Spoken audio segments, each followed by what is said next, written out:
What's up, guys? How are you doing? Great question. What am I doing still in the garage? Well, I've already started work on the first of the drawers that are going to go upstairs. They're going to be built-ins. They're going to go into the walk-in closet. We're just trying to dress things up right now. There's just some wire racks in there.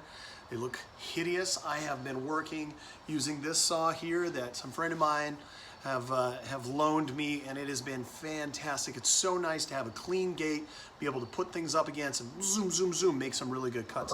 The other thing that I've managed to do too is get myself set up here at my miter bench setup. Got all of that. All of this is now secured to the bench.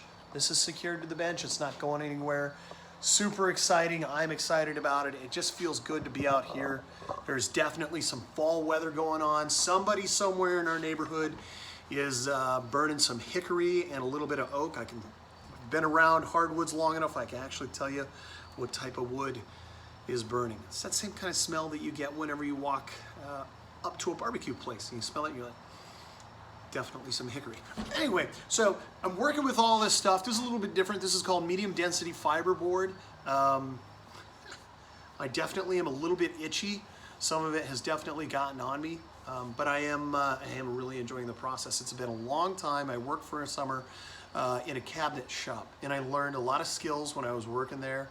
And what I'm learning is that mostly when I was at the cabinet shop, I got told, take this card over there and cut me 50, 10-inch by 12-inch drawer pulls or something like that.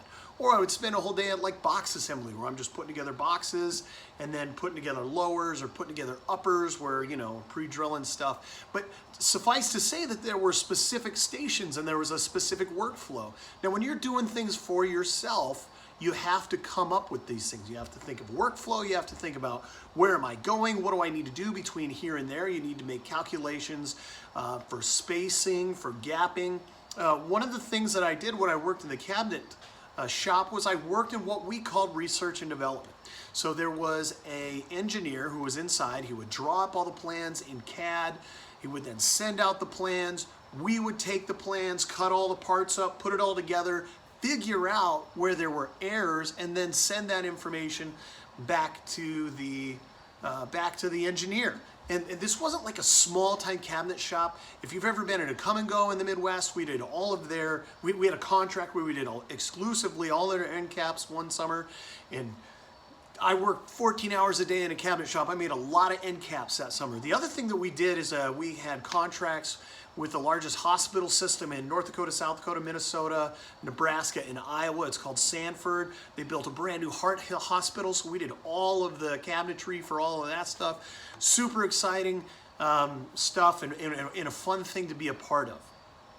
But the best part, I think, was just the opportunity, because I was in research and development, was to learn the skills that it took to build actual cabinets and troubleshoot what was going on. It was the first time in my life I ever heard anybody tell me that there was a 32nd there and that wasn't within their range of tolerance. Like, again, I'm thinking of like all the way down to a 64th, a 32nd where you can see just a sliver of light.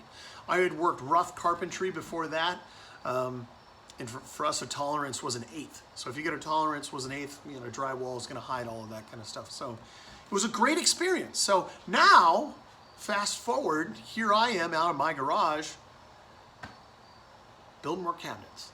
Hopefully this is going to go well. It's been a fun experience. I've been documenting a lot of this. I got the GoPro out here, got things going again. I need to dump a bunch of video off of my computer, get Adobe Premiere fired up, and I need to spend some time editing some content and giving you guys an idea of what I've been doing with my time.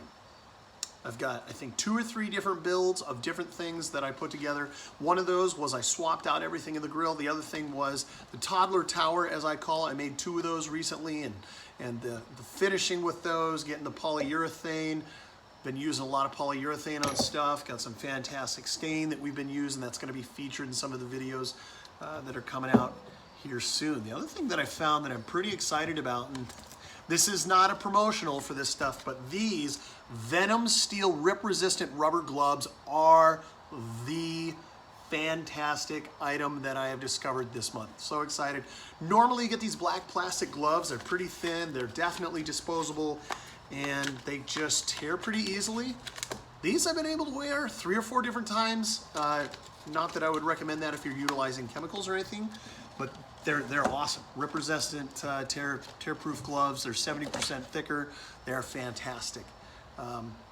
So anyway, that's just a quick update. I wanted to talk to you about what was happening in the shop, get you out here, see some of these projects that we're doing, and we're gonna get some of that stuff up into the house. We will show you the finished product. Have a great one.